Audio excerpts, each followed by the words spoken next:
Would that be your way of getting out of a tight? Well, I can ship the whole herd out before they begin the test. You mean try and pass bad stuff off on my neighbors who wouldn't even know what they was getting? You don't know it's bad stuff. I'll ship them out of state, unload them up north before the news gets out. And take a chance on starting an epidemic in the entire country. Why, this whole country is run on epidemics. Where you been? Epidemics, a big business prize fixing, crooked TV shows, income tax finagling, souped up expense accounts. How many honest men you know? You take the sinners away from the saints, you're lucky to end up with Abraham Lincoln. Oh, I say, let's us put our bread in some of that gravy while it is still hot.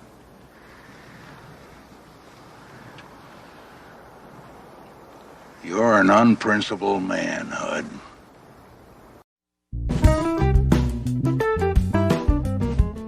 Hi, everybody. I'm Dan. And I'm Mike. So this week, we've watched HUD, the terrific 1962 film directed by Martin Ritt. Big movie for Paul Newman. It's got a screenplay based upon the novel by Larry McMurtry. The screenplay's by Harriet Frank Jr. And in part one, we always talk about our overall take on the film. Since I proposed this film, Mike gets his first dibs at the opening shot. So, Mike, we watched HUD separately, have not discussed it yet. What's your overall take on the movie? Well, let me start with how it starts, which is that's what I call exposition. I don't know. I've never read the source material, so I don't know if that's filmmaking brilliance or if that's Larry McMurtry just being himself. But wow, do they draw exactly who HUD is before he gets on screen? They paint who HUD is going to be the way that you get a lead up to like Hannibal Lecter or Darth Vader.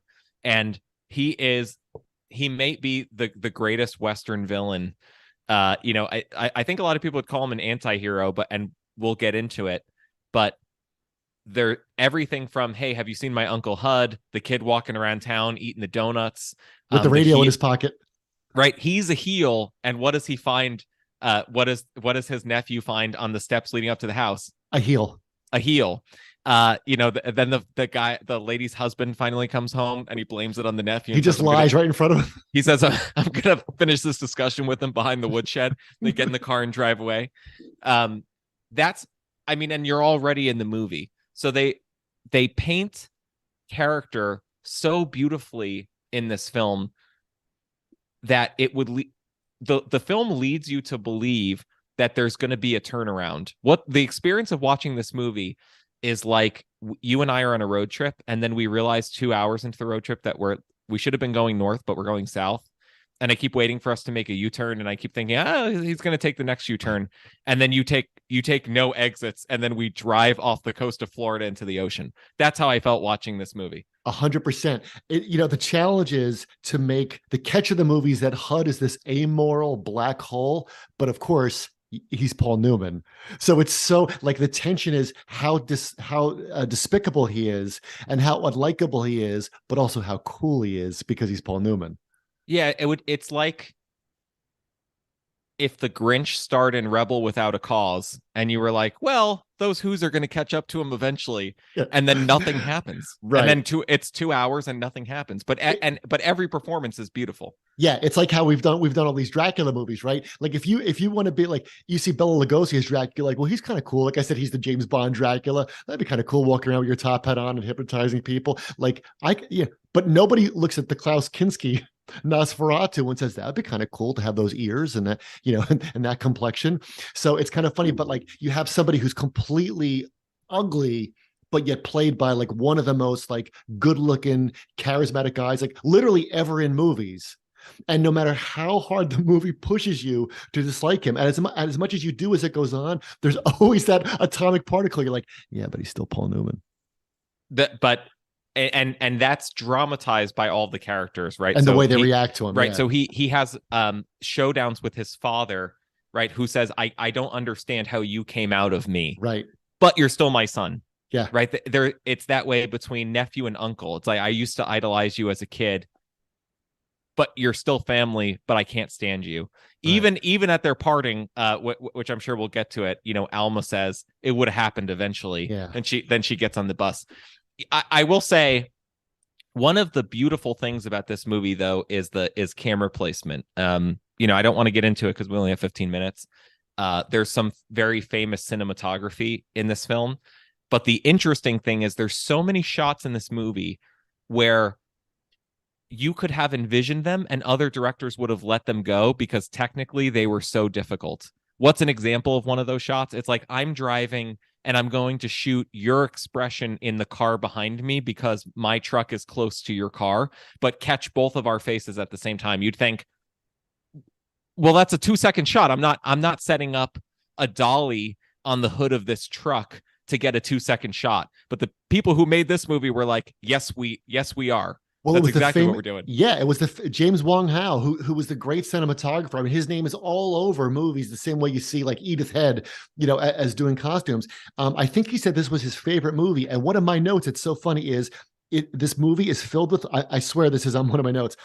This movie is filled with landscapes that people now imitate, like the street and the water tower and just the way this town is supposed to look. We take it for granted, but when you watch this movie, you're watching that be invented, which I think is so great. And I mean, I like movies. I don't expect you to have the same reaction, but in the goodbye scene, when Alma gets on the bus, I gasped because I said, there's no way he's doing this, right? Because the shot sets itself up as I'm going to stay with her, let the doors close, and I'm going to keep this on the bus, but keep one point of focus. And you think, they're not doing all that for the bus to drive away. And it's like, yes, we are. They are doing it for the bus to drive away. If you really like movies and you're in tune with that kind of thing, it's not obnoxious unless you notice it. But then when you start to notice it, there's an audacity to the way that that unbelievably difficult technical shots are just thrown away like they're no big deal. And they're thrown away on points of emotional stress. And so it's almost like the camera is acting. And I don't normally like that kind of thing.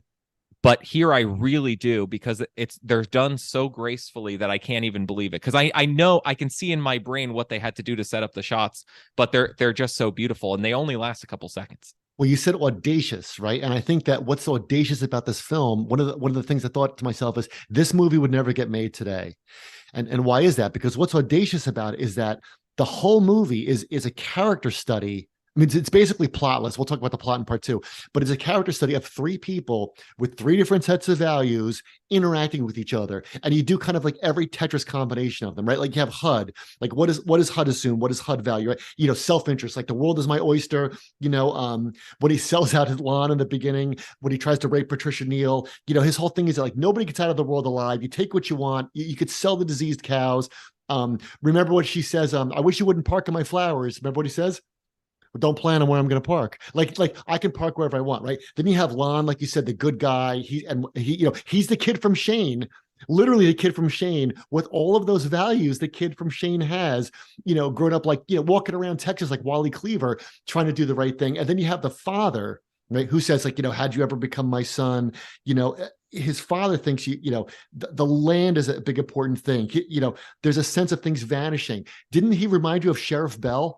Like another great Texas character, yes. Right? So you have these 3 people, and basically the movie puts them in situations where they have to talk to each other and they kind of have to interact. And you see these values all come out. You see the old man and the kid at the movie theater. You see HUD and the kid at the bar. Like it's such a great, and that's what I mean. Like it's almost plotless because and that's fine. It's actually a compliment because you're so driven by these people and how they're trying to relate to each other. And that strikes me as like so real and so moving.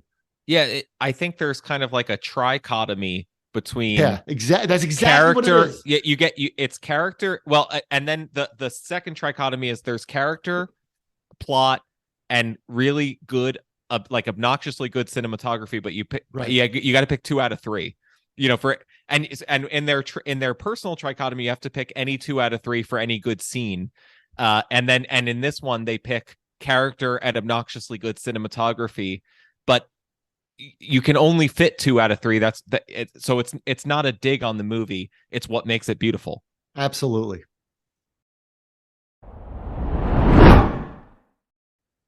Hi, welcome back. In part 2, we like to talk about our favorite moments or scenes from a film. So Mike, what's one of your favorite moments from this movie?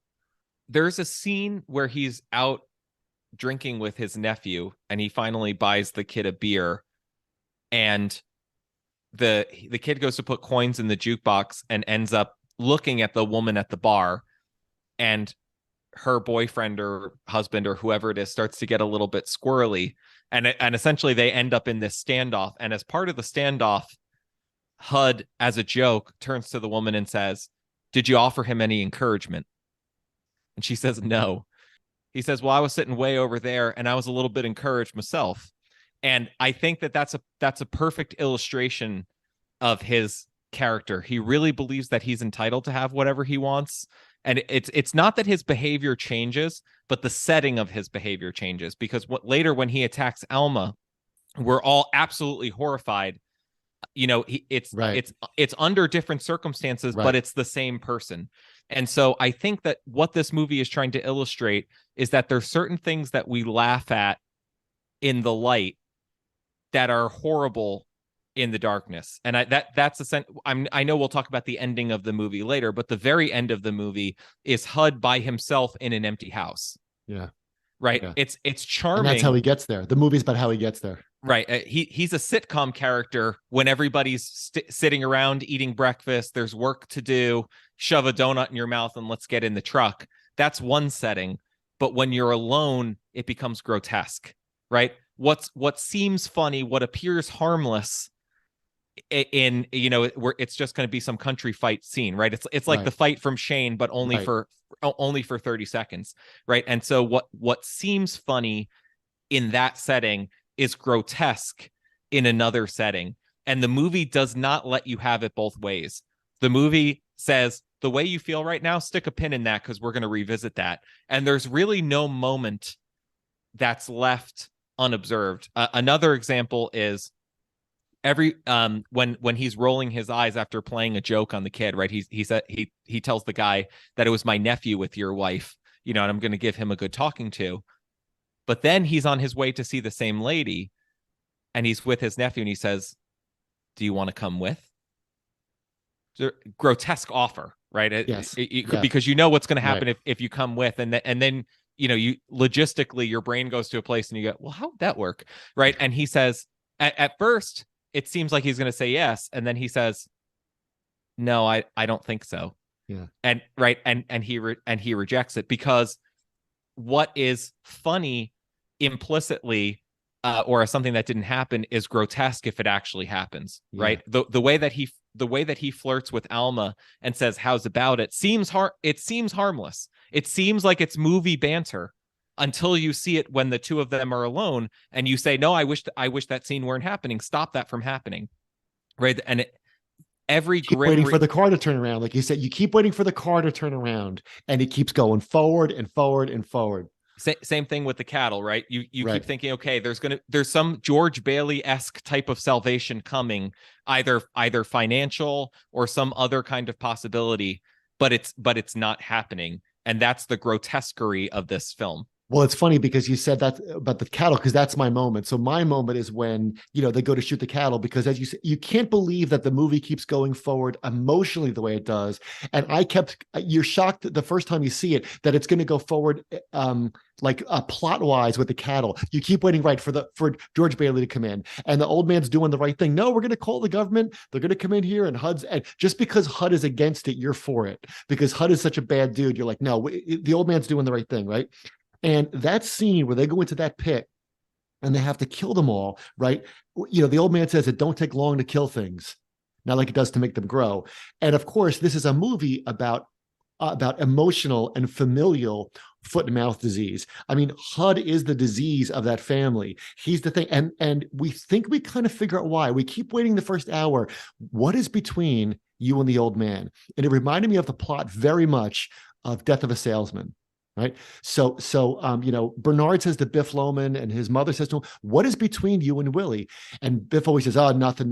Now, in the movie, we find out it's because Biff caught Willie having an affair on the road. He never told anybody about it, but it destroyed his relationship with his father. It's not that whole American dream thing. It's because he caught his father cheating on his mother to get pushed ahead in line with the buyers. And that happens in this movie a little bit, because you remember we're told about the other brother that got killed when HUD was drunk driving.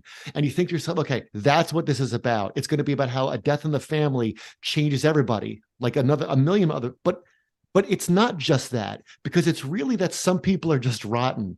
And that's exactly what HUD is. It's not just the accident. It's that. Like HUD he is the foot and mouth disease of the Bannon family. And the movie's about the other characters trying to like deal with that. Well, the problem is when it gets out. And so what this movie is really, it's the anti Rebel Without a Cause, because, and that's made very explicit, because what Paul says is you see this country changing little by little based on who young people admire. Right. And so the idea of HUD as an admirable person or as an admirable character is a cultural pestilence, and it must be contained. And that's why it's so brilliant that they have the kid from Shane here playing, right? Because of course in Shane, who does he admire?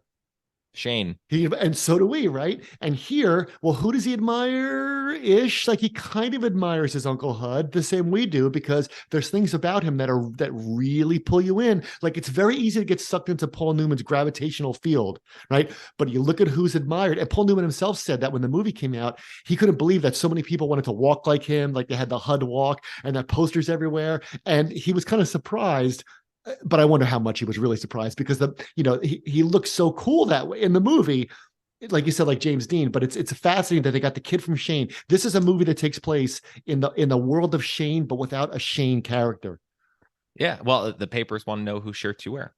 But it's the heart of it is is not the accident, as you correctly stated, right? Because he says, "No, I was sore at you." And he almost apologizes because I had a hard time forgiving you, and forgiving you is the right thing.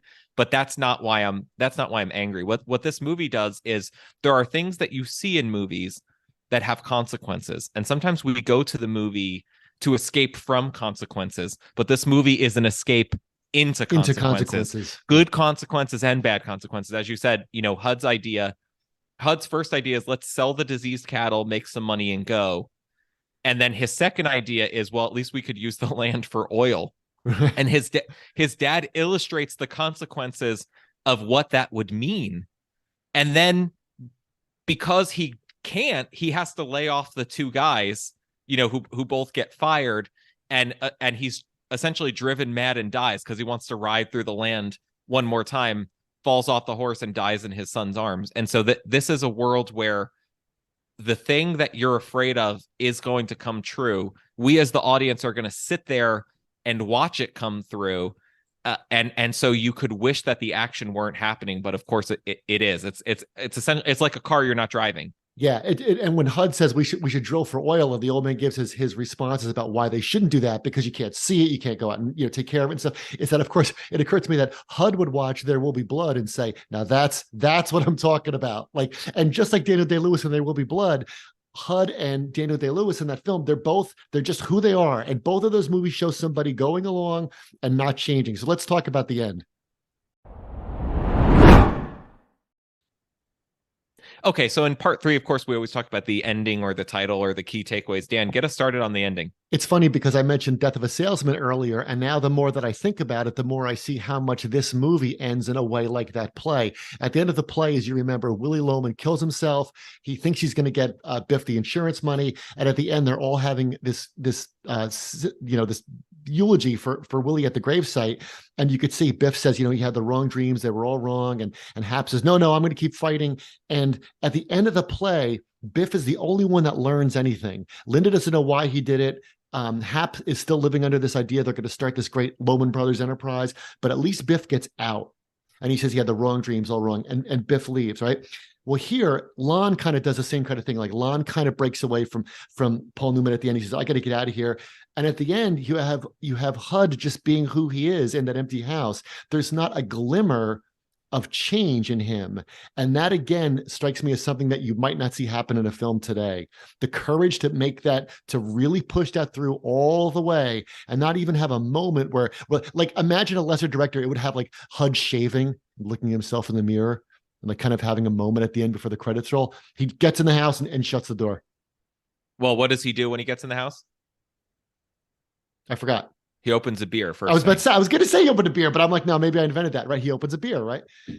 Right. And this is the story of a person who killed his brother in an accident because he was drunk, and then keeps a bottle in the dashboard. Right. Right. And that's like culturally, to side with Paul, that's when people say like, sex, drugs, and rock and roll, that's what they mean. You know what I mean? Like, and I'm going like full tilt towards whatever that is, whatever those consequences are. And that's right.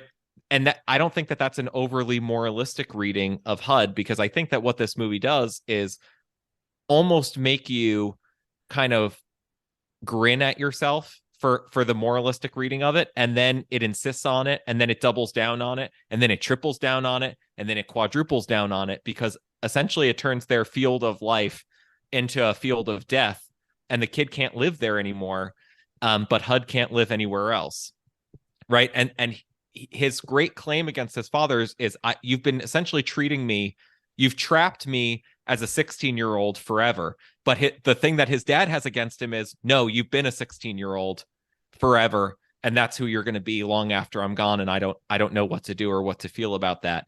But I think to do it with such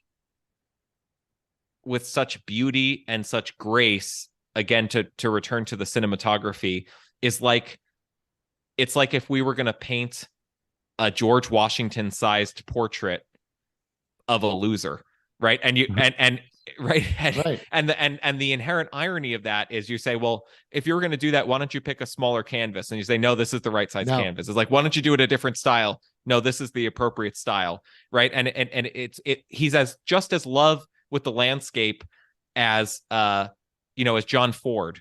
Right. But that's why Texas is the perfect. I mean, of course, the novel came, but that's why Texas works so well. Right. It's John Ford without a great soul to inhabit it. Right. At the end of this movie, I thought he's it's another Western, right? It's out there in Texas. HUD has those giant longhorns over his bed. Like, how great of a detail is that? Talk about self-image and who he thinks he is, right? But at the end of the movie, he's like Ethan Edwards. He's like John Wayne. But at the end of The Searchers, John Wayne is alone too, but he's learned something. He's different. He's kind of redeemed himself in the eyes of the audience. Here, though, HUD has learned nothing. It's The Searchers with no learning, where Ethan learns nothing. And again, I got to steal a bonus moment, because I think, in case you think that this is an overly moralistic reading of this film, go back and watch the movie scene, which again is such a difficult. It's the kind of scene that you could imagine, and then you'd think, well, I can't film a film, so I'm not going to film that. But they say, yes, we are. And so it's Pa and the son sitting there while everybody else is on a date. He says, looks like you're the only person in here without somebody's knee to pinch. Right. Right. And he's needling him for being an old man who's a kid, who's a moralistic soul in the same landscape. Because Lon says you have to like a girl. If you're going to go after a girl, he says, I have to kind of like her. Right. And you get the soda.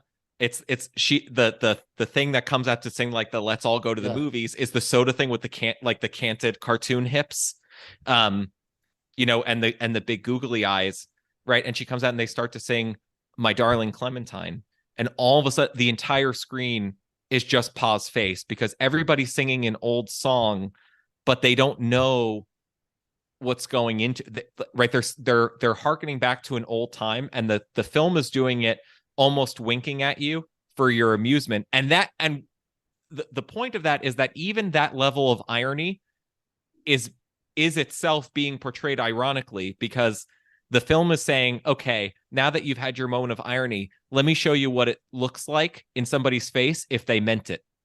And so the entire shot is just Pa's face while he's singing too loudly, because everybody's singing a little tune that they remember, but he's singing a memory of something that doesn't exist anymore, and that can't possibly be shown. And that's kind of the emotional heart of the movie. And it's not like he can bring it back, and it's never coming back, and there's nothing that you can do to bring it back.